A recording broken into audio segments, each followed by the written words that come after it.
During her appointment, a young girl nervously admitted that she refused to comb her hair. However, what the hairdresser discovered next was deeply unsettling and led her to immediately call the cops. "You don't understand. I'm not touching my hair, and neither are you." Clara snapped, her arms protectively wrapped around her head, as though she was shielding herself from an invisible attack. Her mother, Lisa, let out an exasperated sigh, hands on her hips. "Clara, this is ridiculous. You haven't combed your hair in months. It's becoming unmanageable." Clara's defiance was nothing new, but lately it had escalated. Lisa couldn't recall when it started, but her once bubbly and outgoing 14-year-old had withdrawn into herself. Clara had always taken pride in her long, wavy brown hair, but now it hung in a tangled, matted mess, its natural shine replaced with a dull, lifeless texture. Lisa reached for Clara's hand, trying to reason with her. "Honey, it's just a trip to Mrs. Turner's salon. You've always liked her. She's so gentle and kind." "No," Clara shouted, pulling away. "I don't want anyone touching me." Lisa froze, stunned by the intensity in her daughter's voice. Clara's words weren't the usual teenage rebellion. They carried a tone of fear that sent a chill through her. Later that evening, Lisa called Mrs. Elaine Turner, a trusted hairdresser in their small town. Elaine had a reputation for her patience and understanding, particularly with children. Lisa explained the situation, her voice tinged with worry. "I think something's wrong, Elaine. Clara's not herself anymore, and her hair. It's worse than I thought. Can you help?"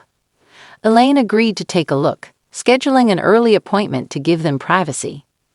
The next morning, Lisa coaxed Clara into the car with promises of ice cream afterward.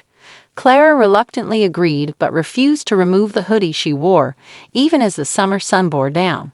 At the salon, Elaine greeted them warmly, her calm demeanor easing some of Lisa's tension. "Hi, Clara.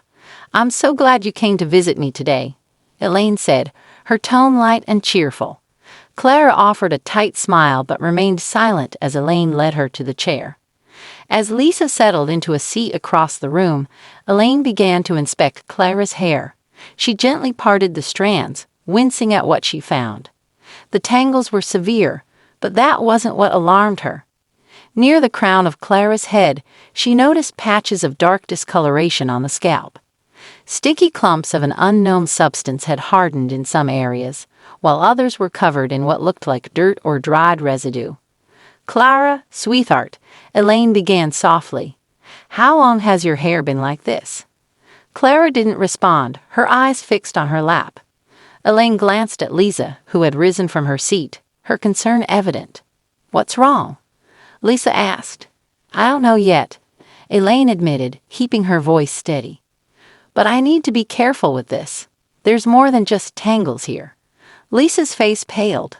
"I've been asking her to let me help, but she refuses. I thought it was just a phase."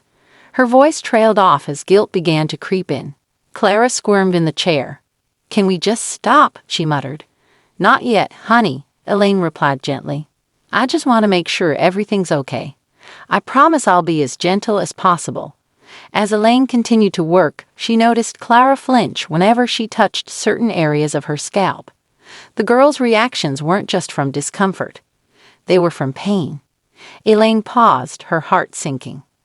"Clara, does your head hurt when I touch it?" Clara hesitated before nodding slightly. Lisa stood frozen, the weight of realization hitting her. "Why didn't you tell me you were in pain?" Clara shrugged, her eyes welling with tears. "It doesn't matter." Elaine excused herself, stepping into the back room. She needed to gather her thoughts and figure out how to approach this. She quickly texted her husband, a retired social worker, explaining the situation and asking for advice. His response was immediate. "Look for signs of neglect or harm. This could be more than just a personal issue." Returning to the salon floor, Elaine decided to take a different approach. "Clara," she said gently, "I'm not mad at you, and neither is your mom. But I think there's something going on that you're scared to talk about. You can trust me, okay?" Clara's lip quivered, but she remained silent. As Elaine worked through another section of hair, she discovered a small, hardened object embedded in the matting. Her heart sank as she realized it wasn't a coincidence. It looked like it had been deliberately placed there. Turning to Lisa, Elaine said in a hushed tone, "I'm finding things in her hair that shouldn't be there. I need more time to figure this out, but this isn't normal." Lisa felt her knees go weak. "What do you mean? Things like what?" Elaine hesitated, not wanting to alarm her further. "It's hard to explain right now, but I promise I'll be as careful as I can." Clara suddenly bolted from the chair, dashing toward the bathroom. The sound of the lock clicking echoed through the salon. Lisa's voice cracked as she called after her. "Clara, come out. Please talk to us." Elaine placed a reassuring hand on Lisa's shoulder. "Let's give her a moment. She's scared of something."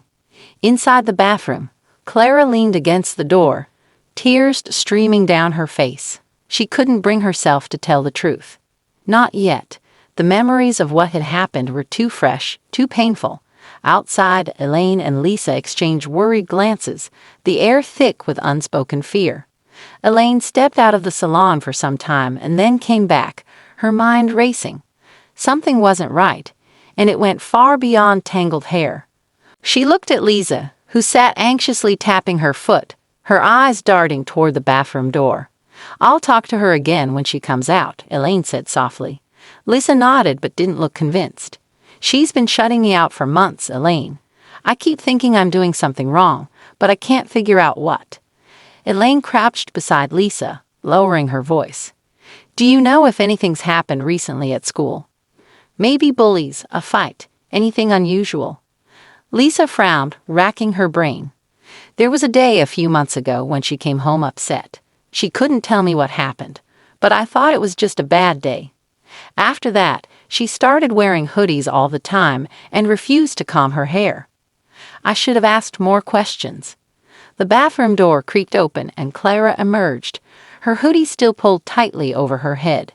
She hesitated in the doorway, her eyes darting between her mother and Elaine. "Clara," Elaine said gently, "why don't we take a break and just talk for a bit? You don't have to sit in the chair if you don't want to." Clara hesitated, then nodded slightly. She perched on the edge of a sofa in the corner, her arms wrapped protectively around her knees. Lisa sat beside her, trying to meet her gaze. "Sweetheart, if something's wrong, you can tell us. We just want to help." For a moment, Clara seemed like she might open up. Her lips parted, but no words came. Instead, she turned away, staring at the wall. Elaine decided to try a softer approach. "You know, Clara, I've seen a lot of kids come in with tangled hair before. Sometimes it's because they don't know how to handle it, and sometimes it's because something happened that made them feel like they couldn't. Whatever it is, it's okay to talk about it." Clara shifted uncomfortably. "It's not that simple," she murmured. "Why not?" Lisa pressed, her voice breaking. Clara clenched her fists, her shoulders trembling. "Because they said I couldn't tell," she whispered, barely audible. Elaine exchanged a glance with Lisa, both women instantly alert. "Who said you couldn't tell?" Elaine asked softly. Clara shook her head, tears spilling down her cheeks. "It doesn't matter. They'll make it worse." Lisa leaned closer, her heart breaking.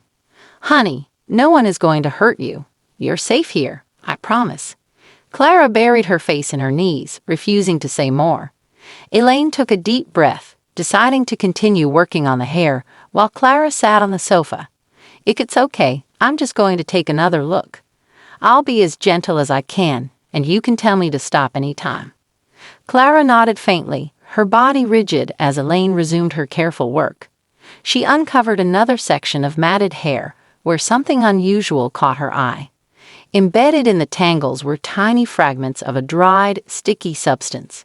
It smelled faintly of chemicals, and there were more patches of dark discoloration on Clara's scalp. "What is this?" Elaine muttered under her breath. Clara flinched. "It's nothing." Elaine's voice was steady but firm. "Sweetheart, this doesn't look like nothing. Did someone put something in your hair?" Clara's silence spoke volumes. Elaine set down her tools, her chest tight with dread. She turned to Lisa. "I think we need to have a serious conversation. This isn't just about tangled hair." Lisa looked at her daughter, her expression a mix of fear and determination. Clara, please, whatever happened, we can fix it. Just tell us. Clara's breathing quickened, and for a moment it seemed like she might run again. But this time, Elaine gently placed a hand on her shoulder. You're safe here, Clara. No one is going to hurt you. But I need to know what happened so we can help. Clara hesitated, then finally whispered, It was at school. Lisa froze. At school? What happened? Clara wiped her eyes, her voice trembling. It was a few girls. They hid me in the bathroom. They said I was ugly and stupid, and they poured glue in my hair. Her voice cracked, and she broke down into sobs. Lisa's hands flew to her mouth, tears streaming down her face. Oh my God, Clara. Why didn't you tell me? They said they'd do it worse if I told anyone. Clara choked out. Elaine felt the surge of anger and sadness. She gently hugged Clara. I'm so sorry this happened to you, sweetheart. But you did nothing wrong, and this isn't your fault. Lisa knelt beside her daughter, stroking her back. We're going to fix this. I promise you. Those girls won't get away with it. Elaine took a deep breath, her voice calm but firm. Lisa, I think it's time to call the authorities. This isn't just bullying. It's abuse. Clara panicked, shaking her head. No, you can't. They'll know it was me. Elaine crouched to meet Clara's gaze. They won't hurt you anymore. I promise. But we need to make sure they're held accountable. You're not alone in this, Clara. Lisa hesitated, torn between her daughter's fear and the need for justice. Finally, she nodded. Elaine's right. We have to do this. Elaine immediately stepped into the back room to make the call, her hands trembling slightly as she explained the situation to the cops. When she returned, she found Clara leaning against her mother, finally allowing herself to be comforted. The police car arrived just as Clara tightened her grip on her mother's arm. Lisa whispered words of comfort, but Clara's body was trembling. Elaine gently explained the situation to the two officers who stepped into the salon, their professional but empathetic expressions immediately putting Lisa somewhat at ease. One officer, Detective Susan Miller, knelt down to Clara's level, her voice calm and steady. Hey Clara, my name's Susan. I'm here to help, and I promise you're safe with us. Can you tell me a little bit about what happened? Clara didn't respond, her face buried in Lisa's side. Elaine, standing nearby, carefully interjected. She's scared, but we've uncovered enough here to show this isn't just a bad hair situation. Elaine gestured toward her tools and the evidence she'd found, glue-like clumps and other foreign objects embedded in Clara's hair. Detective Miller examined the materials with a frown. This looks deliberate, she muttered to her partner, Officer Daniels. Lisa's voice wavered as she spoke. She told us a group of girls at school poured glue in her hair and threatened her. She's been too scared to tell anyone. Clara's small, broken voice interrupted. They said I deserved it. They said if I told that they'd find me again. Detective Miller's eyes softened as she crouched down.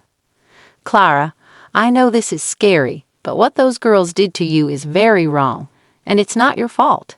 They hurt you, and it's our job to make sure they can't hurt anyone else. Clara peeked out from behind Lisa, her tear-streaked face full of hesitation. What if they don't stop? They will, Miller assured her firmly, because we'll make sure of it, and we'll keep you safe. As Miller asked more questions, Elaine continued working on Clara's hair with extreme care. Slowly, she uncovered areas where the glue had hardened so much it had caused sores on Clara's scalp. Other sections revealed broken strands and signs of patches being forcibly ripped out. Elaine paused, her hand shaking.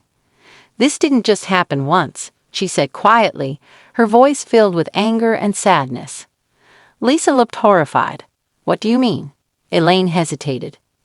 These kinds of injuries take time to develop. It looks like this has been going on for months. Clara's silence was all the confirmation they needed.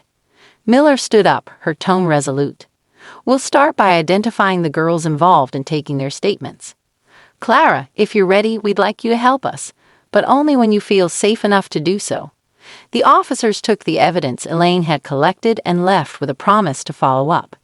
Clara looked exhausted, as if the weight of months of fear and shame was finally crashing down on her. Elaine gently finished trimming the damaged portions of Clara's hair, leaving her with a short but neat style. "There," she said with a smile. "You look beautiful, Clara. And strong." Clara glanced at herself in the mirror, her fingers brushing the freshly cut strands. For the first time in months, a small, shy smile appeared on her face. In the weeks that followed, the investigation unfolded. Clara identified the girls responsible, and with the evidence gathered by the police and Elaine's testimony, the culprits were held accountable. The school was forced to take action, suspending the girls and implementing new anti-bullying measures. The community rallied around Clara, with neighbors and friends offering their support. Elaine became a regular visitor at their home, helping Clara regain her confidence one step at a time. Lisa, however, struggled with guilt. One evening, as she sat with Elaine on the back porch, she broke down. "I should have noticed sooner. I should have pushed harder when she started pulling away." Elaine placed a reassuring hand on her shoulder. "You did the best you could with what you knew, Lisa. And when it mattered, you fought for her. That's what counts." Inside, Clara was slowly rediscovering herself. Therapy sessions with a compassionate counselor helped her process the trauma, and over time, she began to open up about her experience at school. Clara found new friends who stood by her side, encouraging her to participate in activities she once loved, and so she eventually joined the art club. Months after the incident, Clara's life had begun to take a new shape. However, the road to healing was far from over, and there were still moments when Clara doubted herself. One morning, Clara sat at the kitchen table, idly sketching in her notebook. Lisa placed a plate of pancakes in front of her. "You seem deep in thought," Lisa said, her tone gentle. Clara shrugged, staring at her drawing. It was an image of a tree with broken branches but strong roots. "Sometimes I feel like people are only nice to me because they feel bad, like they're just pretending." Lisa sat down beside her, pulling Clara into a side hug. "Sweetheart, you've been through so much. But people care about you because of who you are, not because they pity you. You're brave, kind, and talented. Never forget that." Clara offered a small smile but didn't respond. Later that day, Elaine stopped by with a surprise. She walked into the house holding a box wrapped in colorful paper. "Hey Clara, I bought you something." Clara's eyes lit up with curiosity. "What is it?" "Open and find out," Elaine said, grinning. Clara tore off the wrapping paper to reveal a set of professional art supplies, paints, brushes, pencils, and a sketch pad. Her face lit up with excitement. "This is amazing. Thank you so much," Elaine winked. "I heard from your mom that you've been drawing a lot lately. I thought you could use some tools to take it to the next level."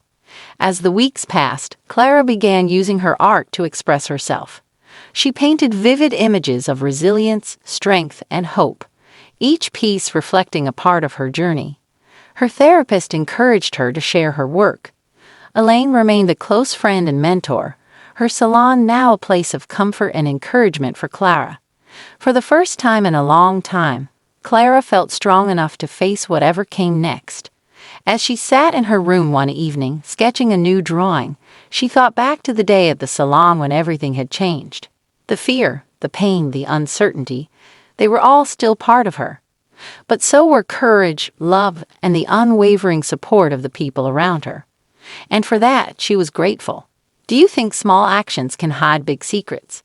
What would you have done if you were in the hairdresser's place?